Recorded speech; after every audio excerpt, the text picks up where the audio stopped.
Good morning, everybody. Oh, my goodness. It's been a good morning. I feel good. I feel energized. There's like a buzz going today. It's awesome. So, good morning. My name is Reverend Michael Everett Davis. I am an ordained interfaith minister, ordained through One Spirit Interfaith Seminary. And I am serving as spiritual director here at Unity of Indianapolis under special dispensation through Unity Worldwide Ministries. Page 1.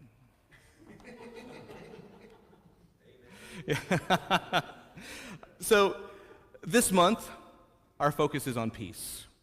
Our year, our focus is on possibilities.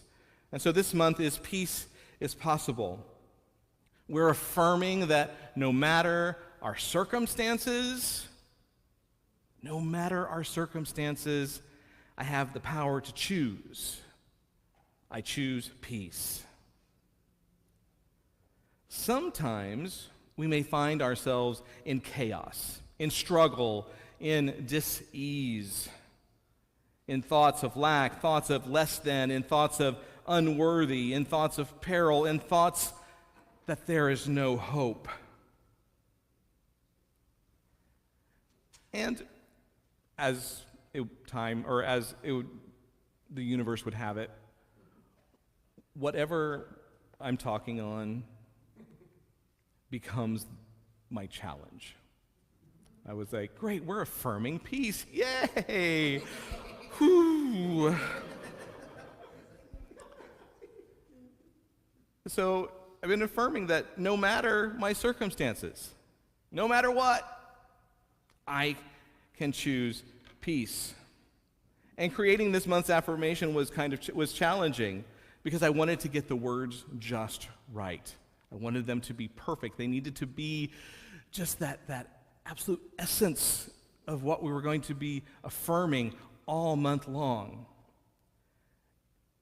And this affirmation that we have, that it's printed on cards, it's up there on the screen, we just got done affirming it, was the first draft. It wasn't the only draft. There were many, many drafts. As Ed knows, I kept sending him emails. How about this? How about this?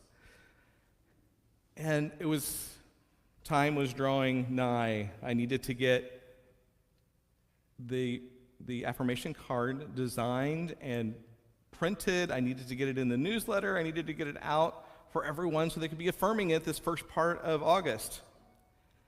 So I surrendered to how I felt in a specific moment. And it was, no matter my circumstances, I have the power to choose. I choose peace. One of the other options was, no matter how I perceive my circumstances, which I still like that a lot, but in that moment when I needed to choose, I just went within and chose. So yes, there was struggle. There was chaos. There was back and forth. There was gnashing of teeth and foaming of the mouth. But I came to a conclusion, and when I came to that conclusion and accepted it, that as it is, peace washed over me. And I accepted this to be the right affirmation for the month. So I'm going to admit a few things. I find myself in a state of chaos a lot. Creating this talk, I found myself in a state of overwhelm and anxiety, stress, self-doubt, which is pretty much a weekly thing for me. So what do I do about it? Because I face this all the time, but yet I come up here and I stand on Sunday and I deliver something. We do music and talk, and there's always something here. So what is it that I do? It's like I go within. I center myself with Source. I affirm that there is one presence and one power. And that one presence and that one power dwells within me. I have access to the wisdom of the universe deep inside. And I do this in many ways. A few years ago, I would start working on a talk, and I would just go upstairs, completely cover myself in the covers, and close my eyes for half an hour. That's how I had to go within. So some of us are taking the 4 T's workshop. We just started last week. It's not too late to join, right? Okay.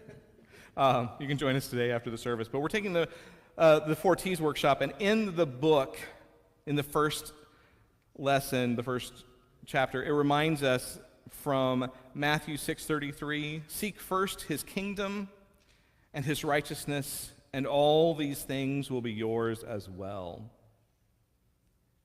We seek first the kingdom by going within. This is key to finding peace in our seemingly chaotic lives.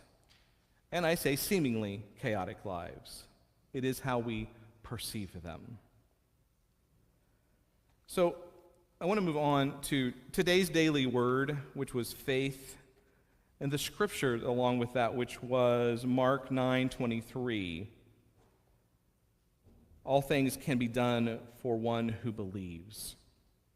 I'm going to read the whole story from Mark. It's Mark 9:14 through 29. So when they, in this case, they is Jesus, Peter, James, and John. Earlier in the story, Jesus, Peter, James, and John were up on a mountain where they saw Elijah and Moses. Not part of this story, but that's who they are. So when they, Jesus, Peter, James, and John, came to the disciples, they saw a great crowd around them and some scribes arguing with them. When the whole crowd saw him, they were immediately overcome with awe, and they ran forward to greet him. He asked them, "What are you arguing about with them?" Someone from the crowd answered him, "Teacher, I brought you my son. He has a spirit that makes him unable to speak, and whenever it seizes him, it dashes him down, and he foams and grinds his teeth and becomes rigid. And I asked your disciples to cast it out, but they could not do so." He answered them, "You faithless generation, how much longer must I be with you? How much longer must I put up with you? Bring him to me." And they brought the boy to him. When the spirit saw him, immediately it convulsed the boy, and he fell on the ground and rolled out, foaming at the mouth. Jesus asked the father, "How long has this been happening to him?" And he said, "From childhood.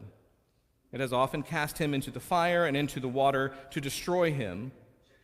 But if you are able to do anything, help us. Have compassion on us."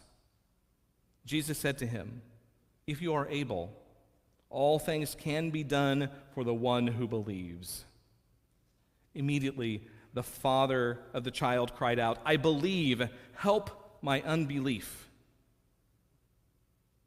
When Jesus saw that a crowd came running together, he rebuked the unclean spirit, saying to it, "You spirit that keeps this boy from speaking and hearing, I command you, come out of him and never enter him again." And crying out and convulsing him terribly, it came out, and the boy was like a corpse, so that most of them said, "He is dead." But Jesus took him by the hand and lifted him up, and he was able to stand. When he entered the house, the disciples asked him privately, "Why could we not cast it out?"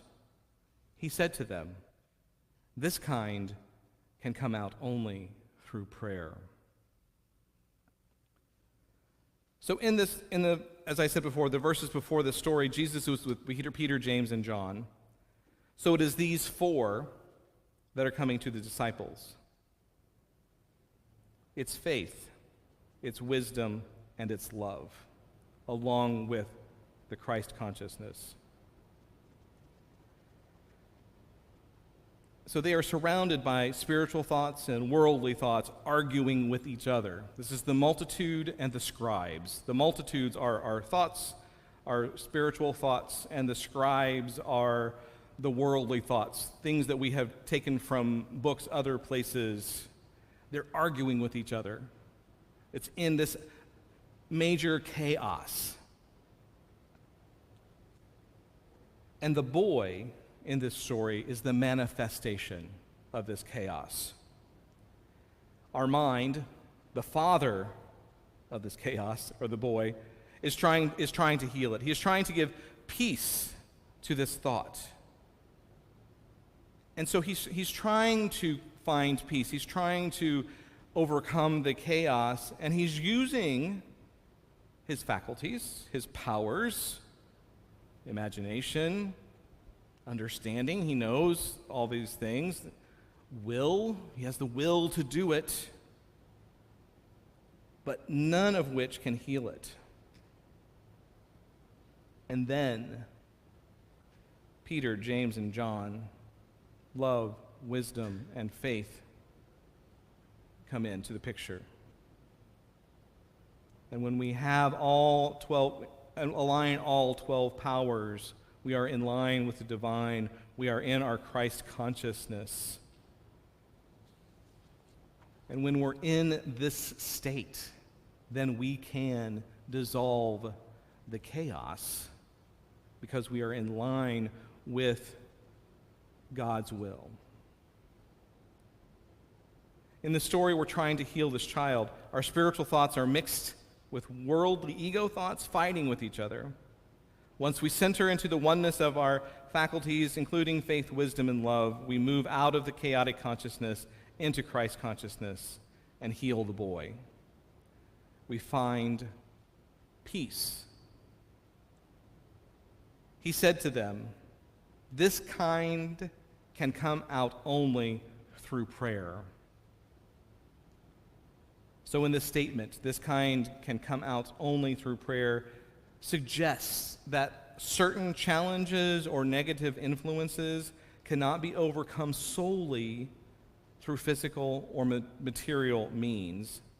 Instead, it points to the power of spiritual practice, aligning with the one presence, the one power, through prayer, meditation, ritual, communing with nature, going to a Sunday service, chanting.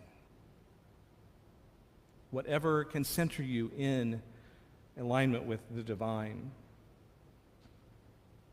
So spiritual practice is key to finding peace in our seemingly chaotic lives.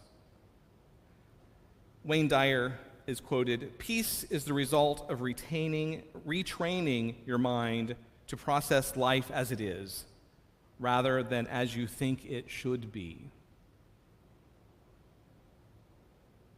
Richard Bach says, "You are always free to change your mind and choose a different future or a different past." Your perception of the past doesn't have to stay the same. You can change your mind about it. If you felt that you had a terrible childhood and you dwell on, "Oh, my childhood was awful, it was awful, it was awful," you can change your mind. It's like, if it weren't for the things that I went through, I wouldn't be who I am today. And see that experience as a potential blessing in your life. So to go from chaos to peace, you must be willing to change. You have to change your perception and see life as it is, not as you think it should be. I chose our affirmation as it is, not what I was trying to force it to be something, but that's not what it wanted to be. Replace worldly thought with spiritual thoughts. Removing the clutter, you will find peace. Sue, if you would click I don't have the remote, so if you would click the next button for me. Again, spiritual practice is key in finding peace. Take time each day in whatever form of spiritual practice calls to you. I encourage you to stretch your practice beyond prayer and meditation. Try something new to help inspire you. And as you practice finding peace in the chaos, you will find it deep within. Once you found it, start living it. Bring it out of the depths of your being and live with your inner peace out.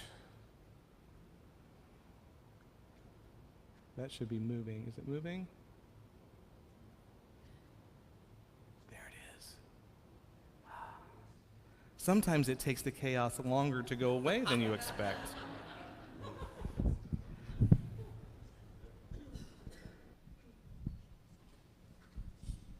Ready, Eddie? Sure. All right.